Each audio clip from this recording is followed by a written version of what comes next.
You probably know someone who never posts pictures online. No selfies, no life updates, no carefully curated highlight reels of their weekend. In an attention economy that constantly pressures you to build a personal brand and perform for strangers, these people almost seem invisible. And society often assumes they must be deeply insecure, antisocial, or even depressed. But psychological research suggests that abstaining from the digital stage is rarely a sign of weakness. In many cases, it is a deliberate choice to prioritize internal stability over external metrics. When the default state is a constant broadcast of your existence, choosing to remain invisible signals that your internal authority has overtaken the need for public approval. Think about the last time you felt a burning biological urge to upload a photo just to prove your vacation was enjoyable. Why do we feel this specific need to broadcast our lives to people we barely know? To understand this, we have to look at how human identity is constructed. The psychologist Charles Cooley coined a foundational concept called the looking glass self. This theory reveals that your identity is not naturally formed by how you see yourself. This visualization shows the looking glass self in action. Your sense of self-worth is actually constructed by how you think other people see you.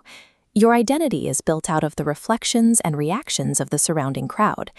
Operating purely on this mechanism leaves us in a state of constant vulnerability. When you view yourself through the looking glass, you are dependent on external validation just to feel like you exist. To survive that vulnerability, human beings instinctively build protective social masks to face the outside world. The pioneering psychiatrist Carl Jung identified this necessary social mask as the persona. But the modern digital age has weaponized this defense mechanism. Social media forces you to wear this persona 24 hours a day, 7 days a week. This constant performance leads to a cycle of social comparison. Every time you perform your identity online, you invite the world to rank and judge your actual reality against the curated highlight reels of others. By constantly uploading your life for applause, you effectively outsource your self-esteem to a screen and lose touch with your authentic self. To see why this works, we have to look at the internal operating system of the people who choose to step off the stage and stay quiet. This diagram illustrates what psychologists call an internal locus of evaluation. Rather than relying on the crowd, these individuals judge their worth by their own internal standards, powered by a glowing central core. Because they value control over their mental space, this active internal core easily deflects incoming external metrics from the crowd. Invisible people aren't hiding because of insecurity. They simply don't require a comment section full of fire emojis to verify their experiences. When you no longer need to announce your life to feel good about it, you develop a sense of self that remains stable, even when the crowd isn't looking. Internal stability also creates room for another kind of growth, the ability to change. The ancient Greek philosopher Heraclitus argued that human beings are always in flux, noting that you cannot step into the same river twice, because it is not the same river, and you are not the same man.